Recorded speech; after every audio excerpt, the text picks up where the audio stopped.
नमस्कार, मैं हूं अंकुर और आप देख रहे हैं सत्य हिंद। एक नजर अब तक की सुर्खियों पर। ट्विटर का लोगो आज इसके ब्लू बर्ड प्रतीक से बदलकर एक्स हो गया। एलन मस्क ने कुछ घंटे पहले ही इसकी घोषणा की थी कि ट्विटर का लोगो उसके ब्लू बर्ड प्रतीक से बदलकर एक्स हो जाएगा। उन्होंने पहले कहा था कि हम सभी जल्द ही एक ब्रांड के रूप में ट्विटर को अलविदा कहेंगे। मस्क पिछले साल $44 बिलियन में सोशल मीडिया प्लेटफॉर्म ट्विटर को खरीदने के बाद से लगातार बदलाव कर रहे हैं और ये अब तक का सबसे बड़ा बदलाव है। ट्विटर के सीईओ लिंडा यासिनो ने पहले ही पुष्टि कर दी थी कि माइक्रो ब्लॉगिंग प्लेटफॉर्म को एक्स कहा जाएगा, जो एक एआई संचालित प्लेटफॉर्म है। ये प्लेटफॉर्म ऑडियो, वीडियो, मैसेजिंग, भुगतान और बैंकिंग पर केंद्रित है। विपक्षी गठबंधन का नाम इंडिया रखा गया है। इसके विरोध में बीजेपी समर्थक और बीजेपी के नेता लगातार बोल रहे हैं। हालांकि इस बीच सी वोटर ने एक सर्वे किया है जिसमें पता चला है कि 2024 में होने वाले लोकसभा चुनाव से पहले विपक्षी दलों का ये इंडिया गठबंधन लोगों को पसंद आ रहा है। सी वोटर ने सर्वे के दौरान पूछा कि क्या विपक्ष का अपने गठबंधन का नाम इंडिया रखने का फैसला सही है या गलत है, जिस पर कुल मिलाकर 48.6% यानी लगभग 49% लोगों का कहना है ये सही फैसला है, जबकि 38.8% लोगों का कहना है ये गलत फैसला है। सर्वे में कुल 2664 लोगों से सवाल पूछा गया था। कुल मिलाकर लोगों को ये नाम पसंद आ रहा है। सी वोटर ने अपने सर्वे में एक सवाल पूछा था जिसमें पूछा गया था कि क्या कांग्रेस ने विपक्षी एकता मंच को हाईजैक कर लिया है। इसके जवाब में 37% लोगों ने हाँ में जवाब दिया, जबकि 35% ने कहा कि ऐसा नहीं है और 28% ने ना में जवाब दिया और ना हाँ में। दूसरे सवाल में पूछा गया कि विपक्ष का नाम इंडिया रखने से क्या बीजेपी को विपक्ष पर हमला करने में दिक्कत होगी। इसमें 48% ने कहा कि हाँ, बीजेपी को अब दिक्कत होगी, जबकि 34% ने ना में जवाब दिया। मणिपुर के कई संगठनों ने दावा किया है कि 3 मई को मणिपुर में हिंसा फैलने के बाद से कम 7 कुकी जोमी युवतियों के साथ रेप किया गया है। अधिकांश के साथ गैंगरेप हुआ है। हालांकि मणिपुर के मुख्यमंत्री बीरेन सिंह ने दावा किया है कि रेप की केवल एक घटना दर्ज की गई है। जाहिर तौर पर पिछले हफ्ते सामने आए वायरल वीडियो में देखी गई पीड़िताओं में से एक के यौन उत्पीड़न का जिक्र है। 4 मई का एक भयानक वीडियो जिसमें मणिपुर के कांगपोकपी में कुकी समुदाय की 2 महिलाओं को नग्न घुमाने और भीड़ द्वारा उनके साथ क्रूरता से छेड़छाड़ करने का वीडियो पिछले हफ्ते वायरल हुआ था। उस घटना को लेकर पूरे देश में आक्रोश है।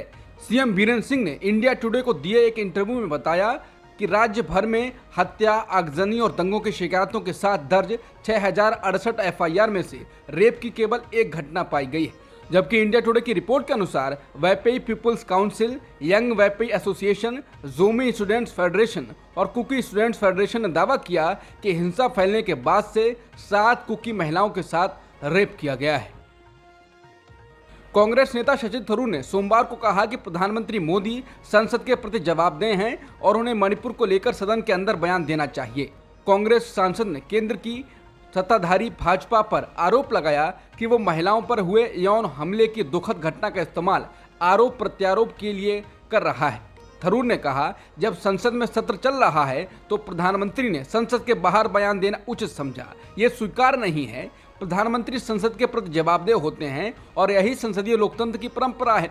कांग्रेस नेता थरूर ने पत्रकारों से कहा, आज देश जिस सबसे बड़े संकट का सामना कर रहा है वो है मणिपुर। हमारा एक राज्य जल रहा है और पड़ोसी राज्य मिजोरम को भी उसके नतीजे झेलने पड़ रहे हैं। उन्होंने कहा, ये इतना बड़ा मुद्दा है कि प्रधानमंत्री के अलावा इस पर बहस की शुरुआत किसी और के बयान से नहीं की जा सकती है। इसके बाद गृह मंत्री या कोई दूसरे नेता इस पर अपनी बात रख सकते हैं। मणिपुर हिंसा पर चर्चा के लिए संसद में हो रहे हंगामे के बीच आज आम आदमी पार्टी सांसद संजय सिंह को मानसून सत्र की शेष अवधि के लिए राज्यसभा से निलंबित कर दिया गया है। राज्यसभा में सभापति जगदीप धनखड़ ने सरकार द्वारा पेश एक प्रस्ताव पर संजय सिंह को निलंबित करने की घोषणा की। मणिपुर में हिंसा को लेकर सरकार और विपक्ष के बीच संसद में गतिरोध बना हुआ है। विपक्षी दल मणिपुर हिंसा पर चर्चा की मांग कर रहे हैं तो सत्ताधारी बीजेपी के सांसद राजस्थान और छत्तीसगढ़ में हिंसा का मुद्दा उठा रहे हैं। वहीं संजय सिंह को निलंबित करने पर जेडीयू ने ट्वीट कर कहा है कि जो भी इस तानाशाही सरकार पर सवाल उठाएगा संसद से बाहर निकाला जाएगा। वह क्या लोकतंत्र है। वहीं संजय सिंह ने कहा कि पीएम संसद में मणिपुर पर बोलने को तैयार नहीं है। इस मुद्दे पर हमारा विरोध जारी रहेगा। मणिपुर के मुद्दे पर सोमवार को संसद के दोनों सदनों में हंगामा हुआ। बाद में सदन की कार्यवाही मंगलवार तक के लिए स्थगित कर दी गई। लोकसभा में गृह मंत्री अमित शाह ने कहा कि वो चर्चा के लिए तैयार हैं, लेकिन इस दौरान विपक्ष के सांसद लगातार नारे लगाते रहे। विपक्षी दल मांग कर रहे हैं कि पीएम मोदी संसद के पटल पर मणिपुर के मुद्दे पर बयान दें। इस बीच राज्यसभा से सांसद जया बच्चन ने मणिपुर को लेकर मीडिया से कहा कि मणिपुर को लेकर दुनिया भर में सब लोग चर्चा कर रहे हैं, हमारे अपने देश में ही बात नहीं हो रही है, इससे ज़्यादा मैं क्या कह सकती हूँ। बता दें, जया बच्चन समाजवादी पार्टी के सांसद हैं। उन्होंने कहा, ये शर्म की बात है, चर्चा वो करवाना नहीं चाहते। आप सदन के अंदर जिन 2 राज्यों की बात कर रहे हैं, वहाँ सत्ता में आपके विरोधी हैं। आपके राज्य में क्या हो रहा है, यूपी मध्य प्रदेश में क्या हो रहा है, आप बताइए। जो कुछ भी इनका बचा है वो भी नहीं बचेगा। मणिपुर की घटना को लेकर सदन में विपक्ष के ये चाहने के बाद कि पीएम मोदी सदन में बोले, हंगामा हो रहा है। इस बीच बीजेपी के नेता मनोज तिवारी की बदजुबानी भी सामने आई है। मीडिया से हुई बातचीत के दौरान उन्होंने विपक्षी दल के सांसदों को नामर्द तक कह दिया। उन्होंने कहा कि हम मणिपुर पर चर्चा चाहते हैं, लेकिन ये भाग रहे हैं, चलें अंदर चर्चा करें। इन नामर्दों को मैं चुनौती देता हूं, आप आओ। कैसे कह सकते हैं कि राजस्थान मर्दों का प्रदेश है? कहां है सोनिया गांधी और राहुल गांधी? दोगला रवैया नहीं चलेगा। वहीं मनोज तिवारी की टिप्पणी पर कांग्रेस नेता सुप्रिया श्रीनेत ने कहा कि सदन में प्रधानमंत्री के बयान की मांग नैतिकता है। सदन है, कोई अखाड़ा नहीं जहां आप मर्दानगी के कसीदे पढ़ रहे हैं। थूकती हूं आपकी पितृसत्ता सोच पर। वैसे कहा ही है तो नामर्दगी सदन छोड़कर भागने में है। पीएम हिम्मत करें, सदन में मणिपुर पर बोलें। केंद्रीय गृह मंत्री अमित शाह ने लोकसभा में कहा कि वो मणिपुर के मुद्दे पर संसद में चर्चा के लिए तैयार हैं। बता दें, विपक्ष के सांसद लगातार मणिपुर के मुद्दे पर प्रधानमंत्री मोदी के बयान की मांग कर रहे हैं। इसे लेकर मानसून सत्र की शुरुआत से लेकर हंगामा हो रहा है। इस बीच गृह मंत्री शाह ने कहा कि मेरा विपक्ष के सभी सम्मानित सदस्यों से आग्रह है कि बहुत संवेदनशील मुद्दे पर काफी सदस्यों ने, सत्ताधारी दल के और विपक्ष के दोनों ओर के सदस्यों ने चर्चा की मांग की है। मैं सदन में चर्चा के लिए तैयार हूं। उन्होंने सवाल किया कि मुझे मालूम नहीं है कि विपक्ष इस पर क्यों चर्चा करने नहीं देना चाहता। मेरा विपक्ष के नेता को आग्रह है कि चर्चा होने दें और इस महत्वपूर्ण मसले पर पूरे देश के सामने सच्चाई जाए, ये बहुत महत्वपूर्ण है। मणिपुर के मुद्दे पर संसद में सोमवार को भी हंगामा हुआ। राज्यसभा में टीएमसी सांसद डेरेक ओब्रायन मणिपुर पर चर्चा कराने की मांग कर रहे हैं। आज भी वो ये मांग करते रहे। इस पर सभापति जगदीप धनखड़ ने डेरेक से सीट पर बैठने के लिए कहा। जब डेरेक नहीं माने तो धनखड़ ने कहा, आप पहले सीट पर बैठिए। मिस्टर डेरेक ओब्रायन, अपनी सीट पर बैठ जाओ। आप चेयर यानी स्पीकर की कुर्सी को चैलेंज कर रहे हैं। इसके बाद राज्यसभा की कार्यवाही को स्थगित कर दिया गया। मणिपुर से दहराने वाली कहानियों का आना जारी है। सबसे शर्मनाक यह है कि अधिकांश मामलों में मैतेई महिलाओं ने कुकी महिलाओं को पकड़कर अपने पुरुषों के हवाले किया और उन्होंने कुकी महिलाओं के परिवारों के सामने गैंगरेप किया। द हिंदू अखबार ने ऐसी ही एक घटना की रिपोर्ट छापी है।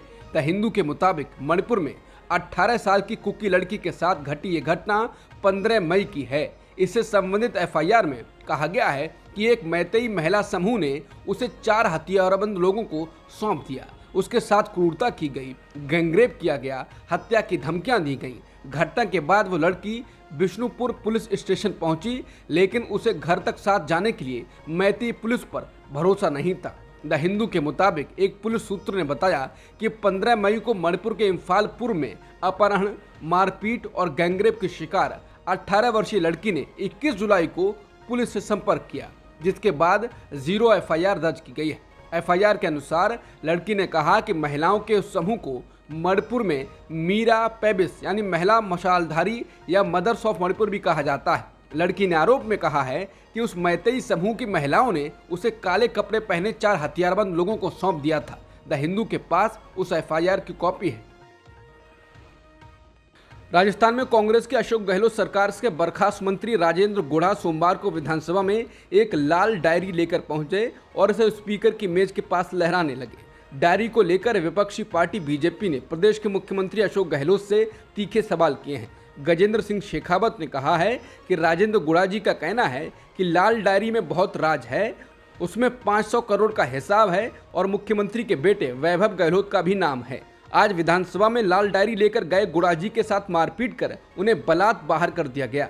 साफ है कि डायरी में लिखे काले धन के राज और नाम सामने आने से गहलोत जी का राजनीतिक जीवन संकट में पड़ जाएगा। कांग्रेस की सरकार तक गिर सकती है और जैसा गुढ़ा जी बात कर रहे हैं, कईयों को जेल भी हो सकती है।